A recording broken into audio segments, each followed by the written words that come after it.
Hi, this is Savio. I've been seeking answers to some of life's most perplexing questions my entire life.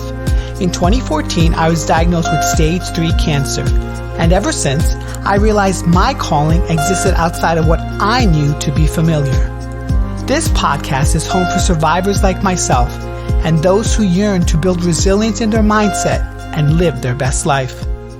In Season 3, the show includes a mix of coaching sessions followed by interviews with those from all walks of life who have been successful in the wellness, business, media, and travel industries. The intent is to show the human experience in its rawest form so that others may glean insight. Nothing is rehearsed. As a board-certified wellness coach, #1 best-selling author, and syndicated columnist, my job is to ask the deep questions of those trying to make sense of their place in this fractured world. I believe life speaks to us in different ways. Many of us listen, but don't know how or where to begin. As someone who has crossed the bridge between life and death, I say simply, begin where you are now and get busy living. If you like today's episode, I would appreciate it if you could share it.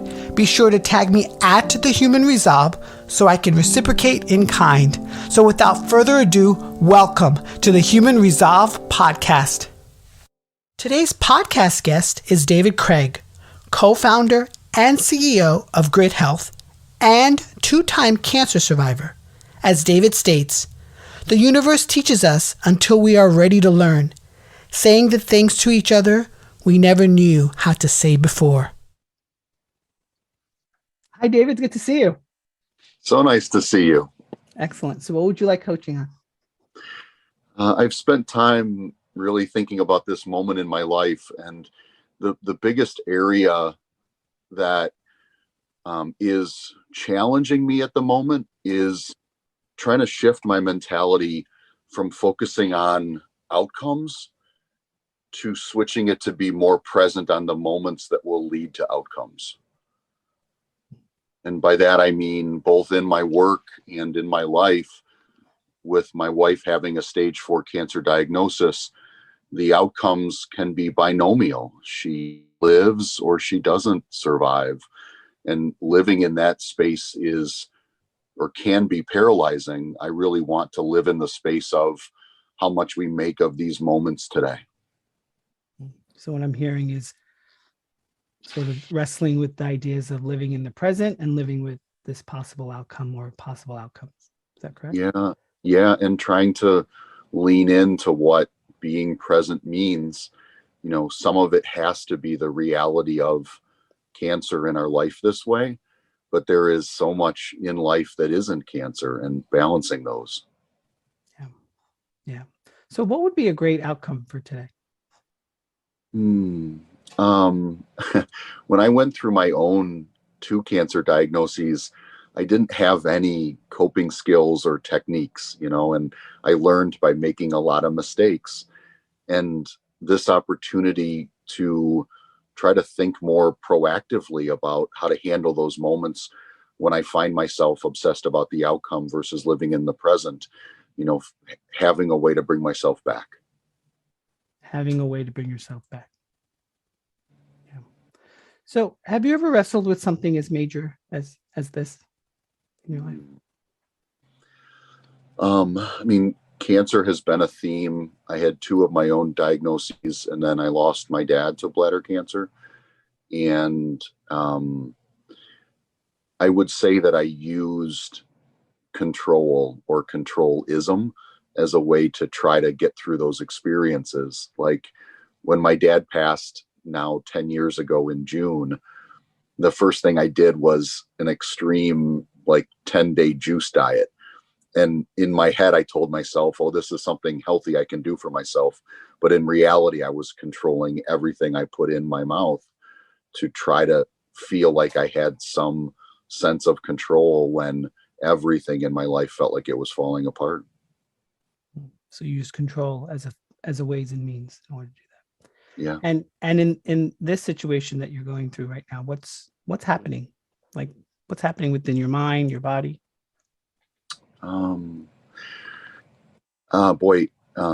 Advanced cancer, and also the way science is advancing is so complex, and my wife switching to immunotherapy and going through stereotactic radiation and, all these things.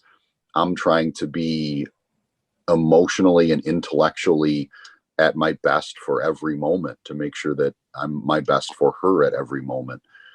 And that's true in my work too. In what I do during the day is in the same field. And I'm trying to bring that same best of me in each moment. And when you think about when I think about just how incredibly sophisticated treatment and immunotherapy and all these things are getting, there's no way I can pretend that's in my control. I have to allow people who are experts in each area to be those experts. When you think about sort of outcomes, what runs through your head?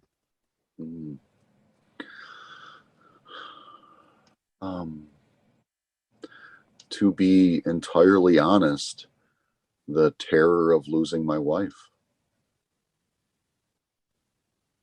When you say that, does that hit you anywhere in your body? Oh God, everywhere. I feel tears in my eyes. I feel hurt in my heart. It just everywhere.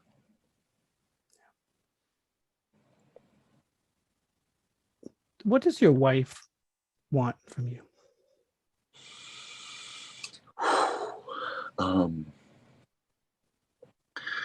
She has said several times over these last 6 weeks, when it's been most intense, that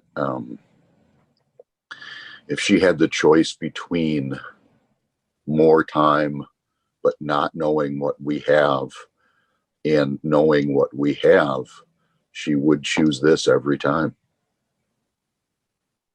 She would choose this every time. Did she explain? Yeah, I mean, we both live life, or have used to live life in our heads. We try to intellectualize the world around us, and we try to both feel like we can learn and do things to control situations. And when she and I started dating, one of the first spaces that we ever connect, we started calling it our bubble, because it was like our space together where we could let go of all those things. And we called it meeting in the middle, because we could just be present in that space, and everything that was outside of the bubble didn't matter in those moments. And we've carried that theme through our relationship and into our marriage. And she and I have created that space sort of in these bubbles to just be with each other. In your bubble, David, what is it that you want right now in your life? Wow.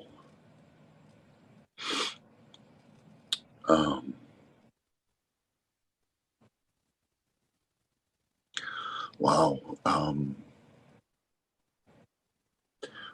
What we talk about often is the ways we've each modified who we are throughout life to try to fit into the environments that we find ourselves in. And that involves everything from how we operate in our jobs to both of us, trying to be authentic to our identities, and to how going through cancer twice for each of us has affected our relationship inside ourselves. And Savio, everything has been touched. And so, in this bubble, we feel like we can just be those things. It's a judgment-free space. In your own cancer journey, what do you feel cancer wants from you? Oh, I've never been asked that.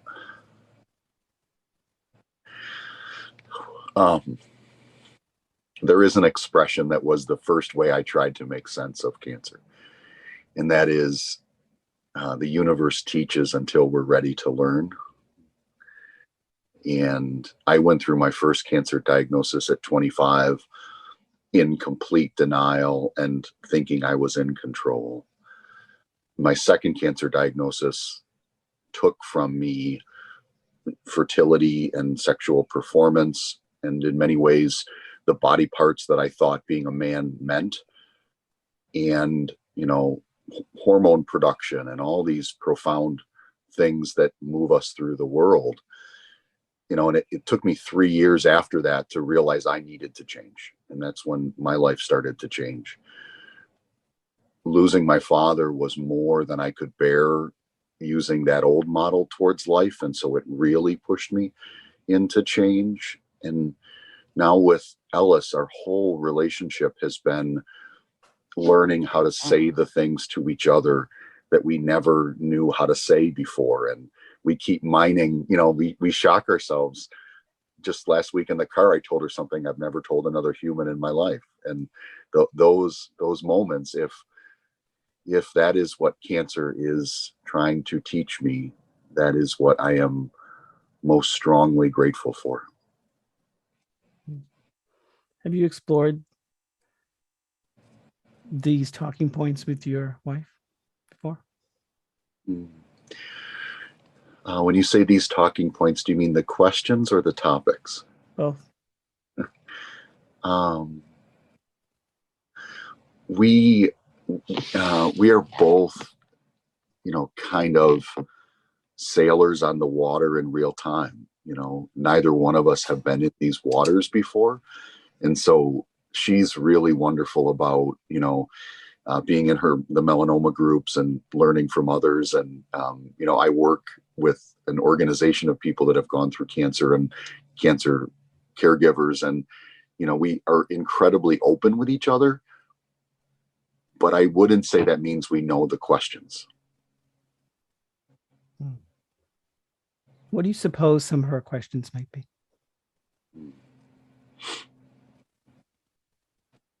Wow. I know the things that when we are able to sit through feelings that are too scary to discuss other times.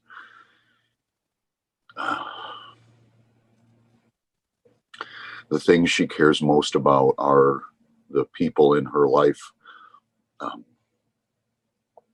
having the life that she so passionately has tried to create around her, and her 9-year-old daughter is first and foremost in that.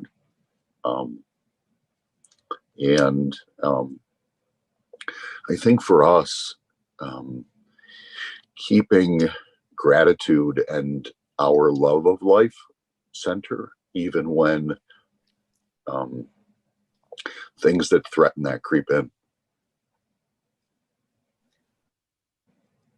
What's your wife's hopes and dreams?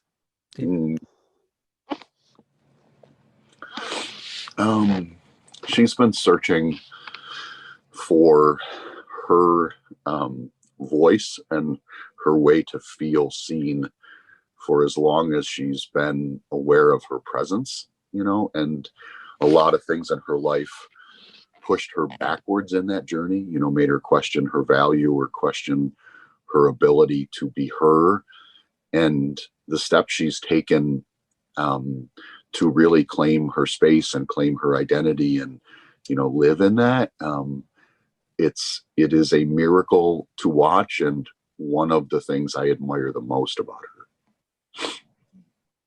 So how do you think that you might be able to help her along that, since cancer, as you mentioned, is sort of an unknown in your life right now, and what it will take from you?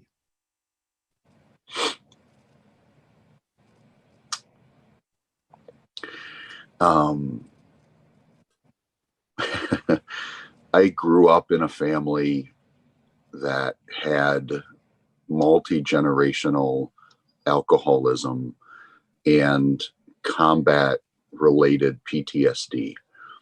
My dad should have lost his life in Vietnam.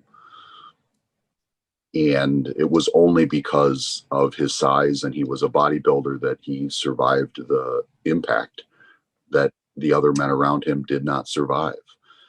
And so I grew up in an environment where responsibility and taking care of the things around you was first and foremost always, I mean, tactically taking care of the things around you. And part of why I, in centering before our conversation, really wanted to focus on being present versus being outcomes is because the things that matter most when you're present are different than that. The things that matter most are how the person you love feels and how strong your connection. And so that is the mentality shift I'm working to be present towards. So what are the things that matter the most to you right now? Mm. Mm.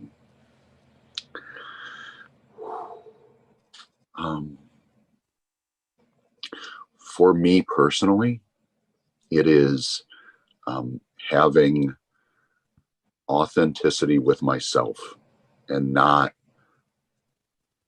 engineering my life in the way that I always did, to show up and be who I am without watching how people respond to know how I should censor myself.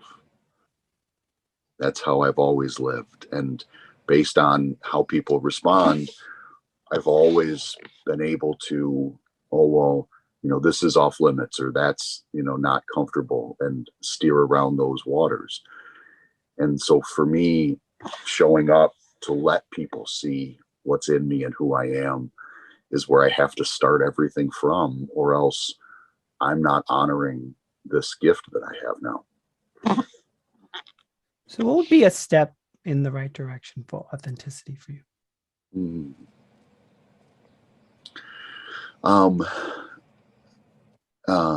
I started with a therapist now probably 5 years ago, and I've had a couple that have really, really helped me in profound ways, mental health, and so many ways that I never knew how to ask for support before. And I would say that journey and being around the people that I'm around now and having the conversations that I have now have helped me feel connected to our humanity in ways that I never knew before, and I think about the connections and conversations that I get to have now in these really profound areas that I didn't allow myself to, and I didn't know how to meet others in, and I get to do that now. And it's almost like, each opportunity I have to be fully human and to see somebody else as fully human, we take steps together into spaces that oftentimes haven't been stood in, and that's so the more I allow myself to, that is what I'm trying to work towards. Are there any heavy parts in your life that you wish to let go of? Say the question again, please. Are there any heavy areas or parts in your life that you wish to let go of right now?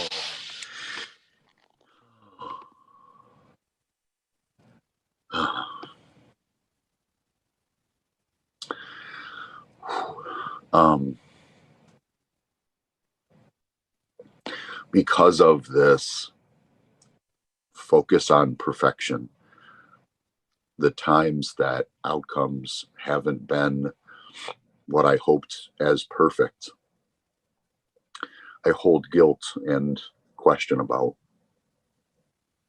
And so,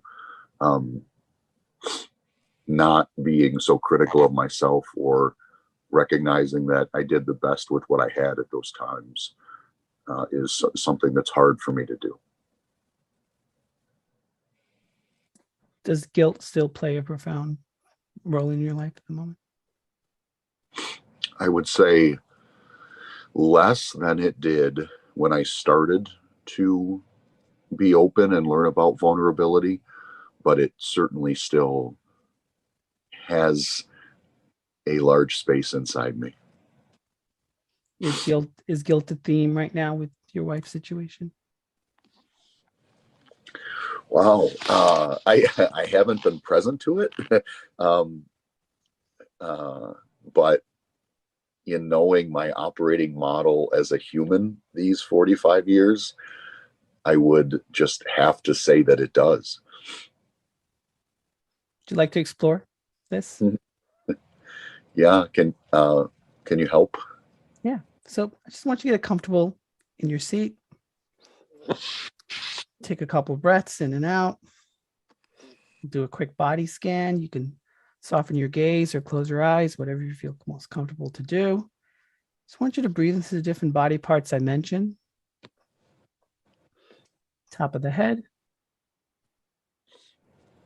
forehead, the eyes, the ears, cheeks, nose, your mouth, your lips, neck, shoulders, arms, hands,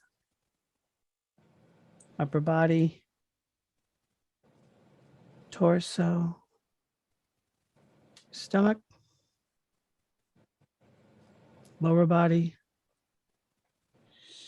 legs, your feet. Just want you to take a couple more breaths in and out. David, when you feel into this idea of or this feeling of guilt, does that reside anywhere? Oh, when when you just led through that, when you said mouth, I had a tingling sensation across the top of my scalp, and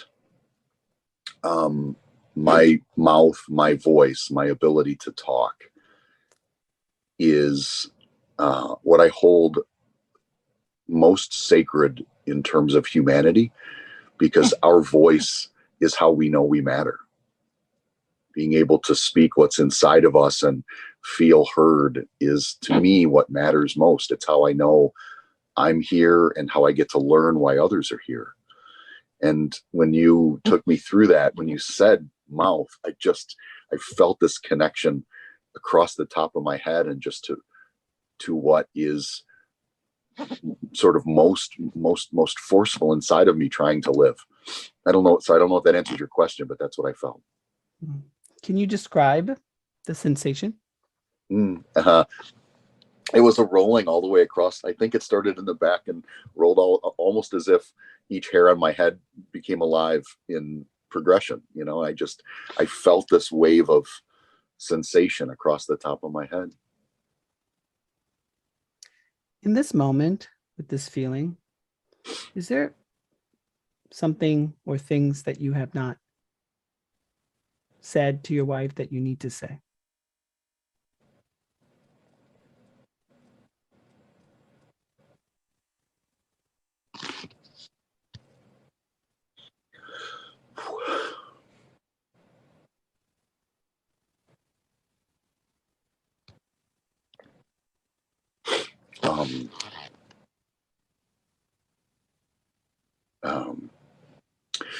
We've grown to talk openly about the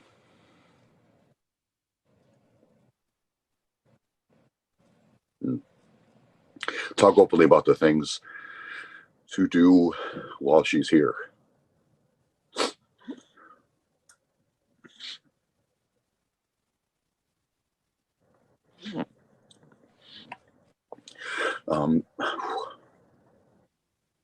The things after she's here physically are hard.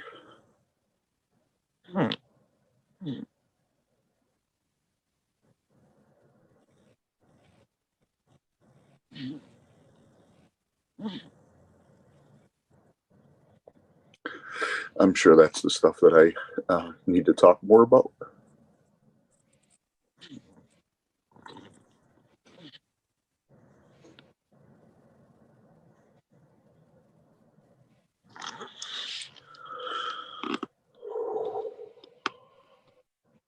This feeling that you're feeling right now, does it have any more wisdom for you? Help me understand that. Please say that again. Yeah, this feeling that you're feeling right now in not saying some of the things you might need to say, does it have any other pieces of information or wisdom that it could give you to help you move forward?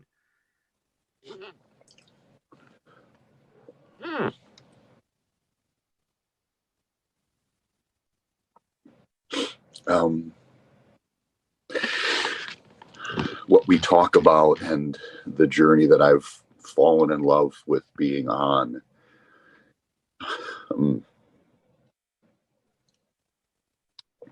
is that learning to talk about the things that we didn't know how to is what opens up the doors to the parts of life we didn't know how to access.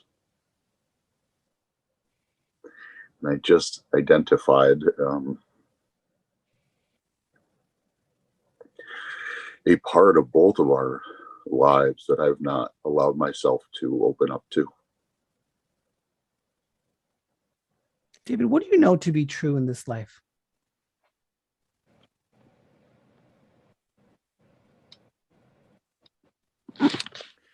Wow, your use of the word true in that question is profound to me.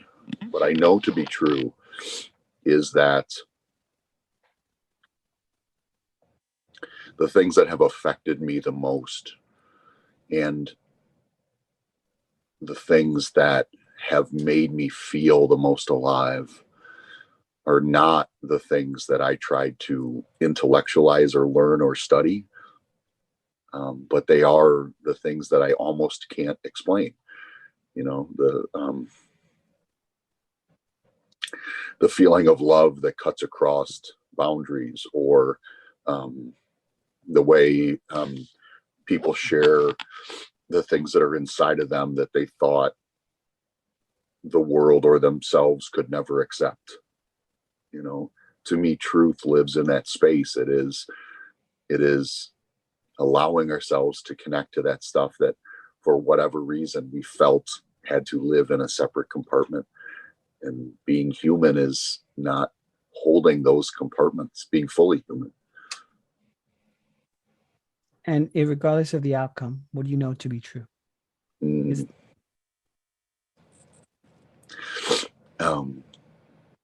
Wow. Regardless of any outcome,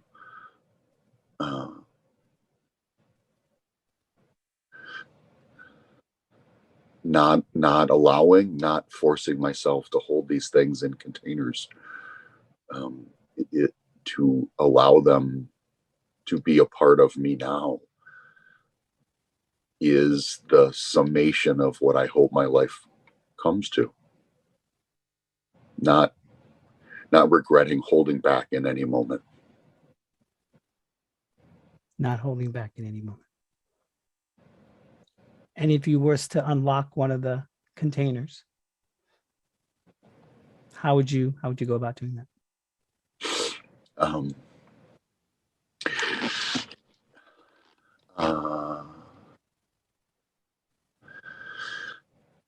Ellis,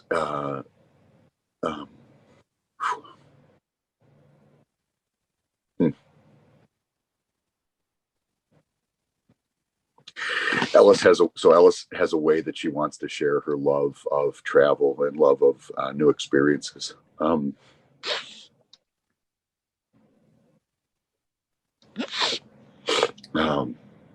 With the people she loves, and I've allowed her to share, her ideas and things, and I've listened and been present with her. But I haven't found the courage to ask questions about that space.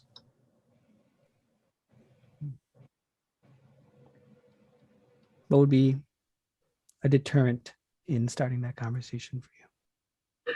Only my own limitations. And we have, having just completed some really intense rounds and days of treatment, we have a quiet weekend home alone together this weekend. And so I know how I want to spend part of our time together this weekend. And how would you hold yourself accountable to that? That's a great question. Saying things out loud is my bond. And so once I've orated it or articulated it, it like has a reality in the world to me. And so that's sort of my benchmark. But to connect to the things that I really want it to mean and be, I have to write it to see it, words back to me. And so my accountability will be to write down the questions that I want to ask her in the conversation this weekend. David, we talked a lot in the beginning about all these feelings and emotions surrounding your wife and everything else happening in your life, and this idea of being present. In this moment, did you feel the most present, the most connected? I had no awareness of anything else, so I believe that is being present. What do you suppose is the difference between this and your day-to-day? Oh, in my day-to-day, I allow myself to fill my mind with all the things that I have to do and the things that I have to get done. And activity, busyness has always been my way of feeling in control. And to sit in moments like this where my mental checklist is not the dominant thought, that for me is where I can start to feel like something different is possible. And how does that mouth tingling feeling, how does that feel right now?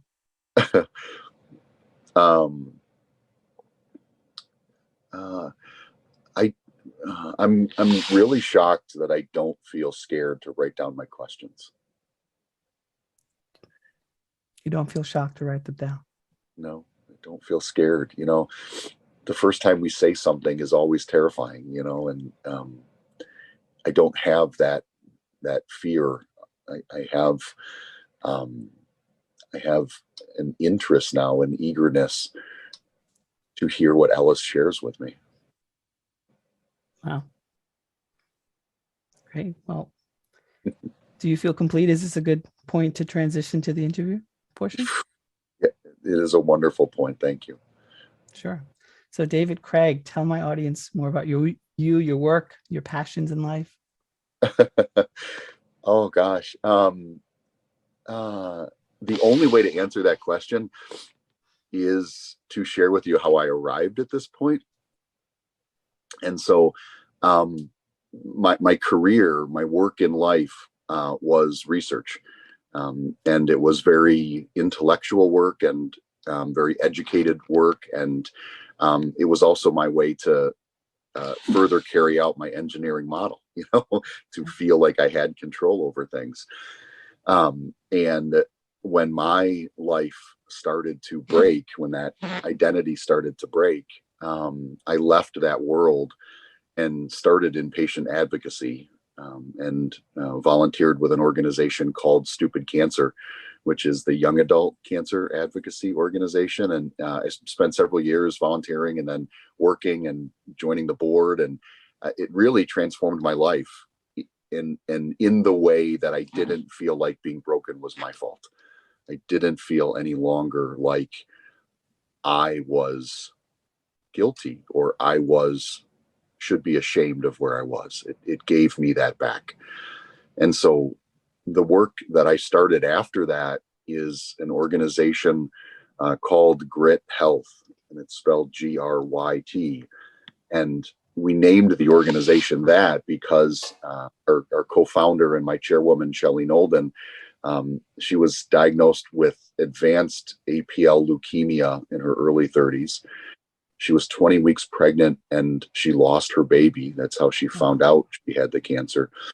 And she spent more than 30 days in the hospital fighting for her life, some of that in the ICU. And in that most intense and most traumatic experience of pain and loss and fear, she wrote a blog called True Grit. And it was about how the things in life that really test us, we don't go through alone. The people come together around us. And so we named our organization, GRYT Health, to honor that, her journey and that perspective that we are together in this. And we do programs and we host virtual events, and all of them are about helping people find and use their voice and saying the things that in the outside world oftentimes don't fit. And so, we have these really profound conversations among people living them and experts who support them and researchers who are trying to improve them. We bring all these people together around the topics that affect us most after a diagnosis. And so I now have the honor of hearing from people what their experience is like, and working with medicines developers and individuals that are really trying to improve those outcomes. David, if there's someone, an audience member or listener listening to this that just been told they had cancer, or a family member just been told, what would you say to them? When you're ready,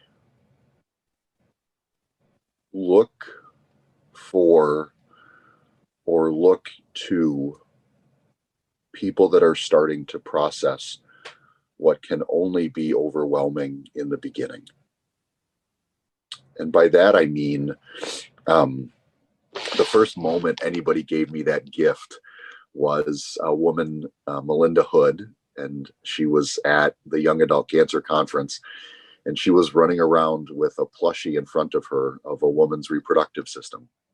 And she was saying, "This one's not going to kill me. This one's not going to kill me." And I remember, I'm sure with my jaw open, because me being a 2-time testicular cancer survivor and all of the shame and the pain and the trauma of not being able to be a father and not being able to do those things, I saw her taking control over what that must have been like in her life.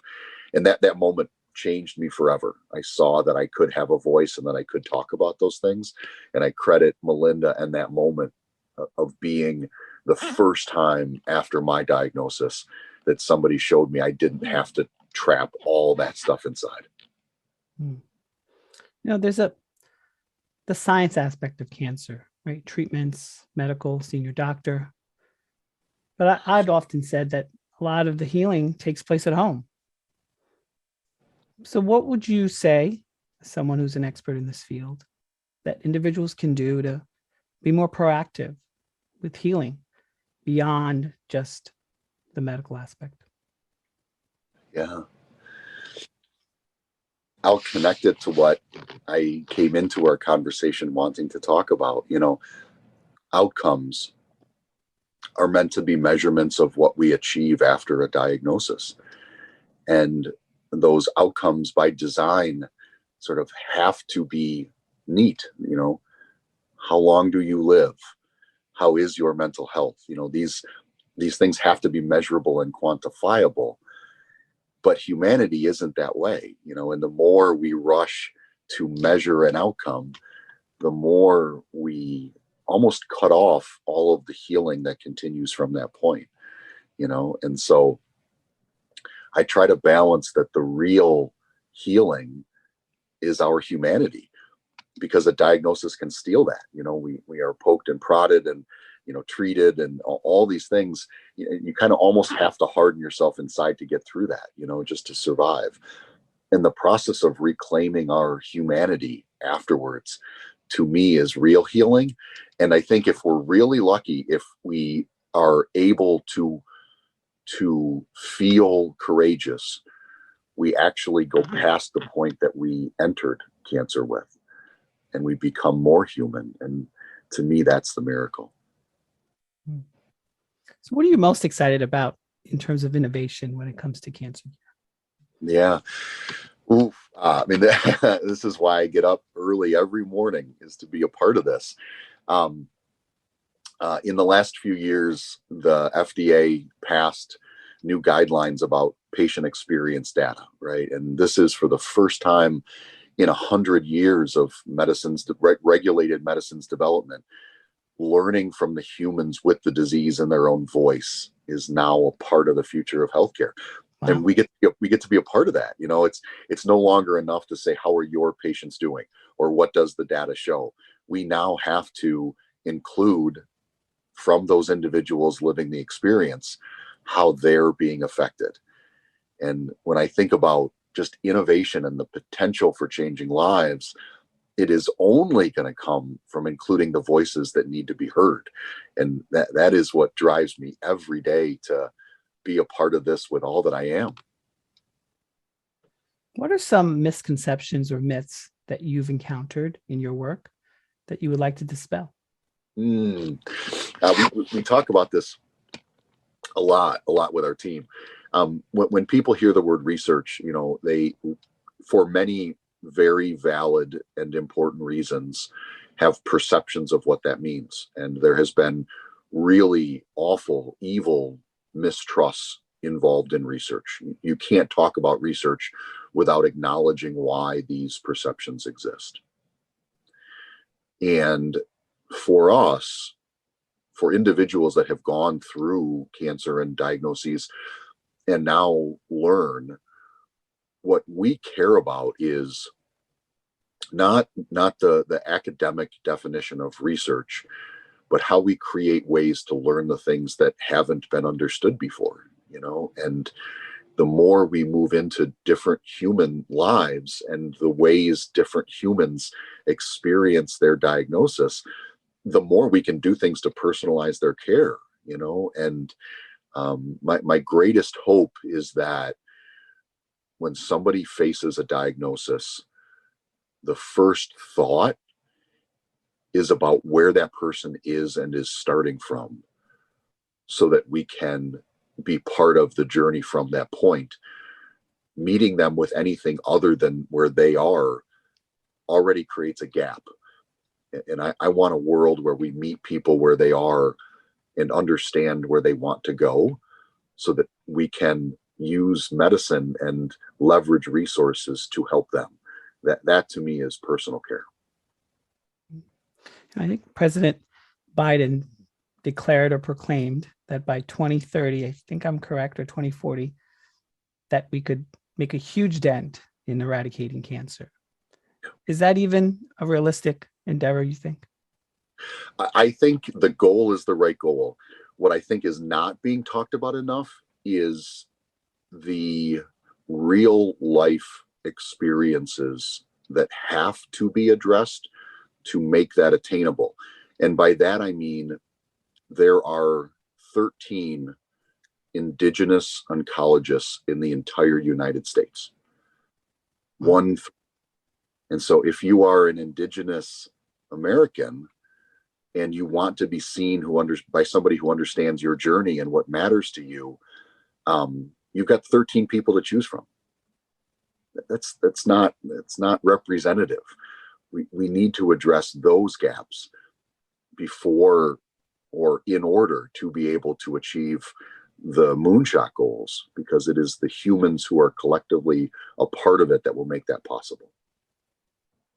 None of us really know why cancer came into our lives. None of us really know why anything really bad comes into our lives. But we're always looking for meaning as humans. What do you think the overall meaning may be for individuals like ourselves who've had to cross that bridge? Yeah. I have no doubt, Savio, that if it weren't for cancer, I would, if I was lucky, arrive at 70 or 80 years old and realize how many decades I had missed. Wow. And now because of, I wouldn't just say because of cancer, but because of what the humans in my life as a result of it have shown me, is how alive we get to feel now. And for however long we have that gift, I will be profoundly grateful for that.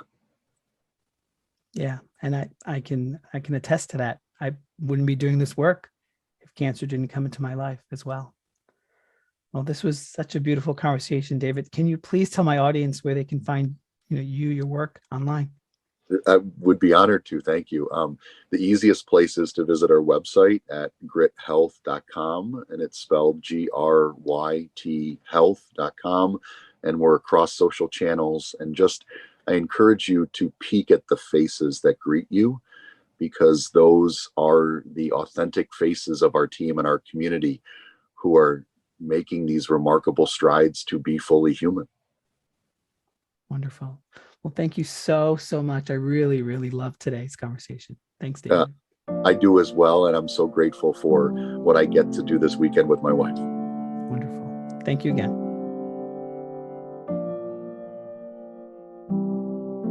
I really hope you enjoyed listening to today's podcast episode of The Human Resolve. If you feel that others may enjoy this episode as well, please share socially at The Human Resolve. You can also visit my website, thehumanresolve.com, where I offer one-on-one coaching sessions, a subscription to my weekly newsletter, where I probe into the secrets from living smarter to feeding your 3 brains, and my author website, isurvivedcancer.co, where you can purchase my #1 best-selling book, I Survived Cancer and Here Is How I Did It. 35 cancer survivors share their journey, and view the book trailer, including excerpts from the book. If you could also help me out and give me a review and rating on this podcast platform, because I do care what you have to say, I would really appreciate it. Now, get out there, my friends, and get busy living.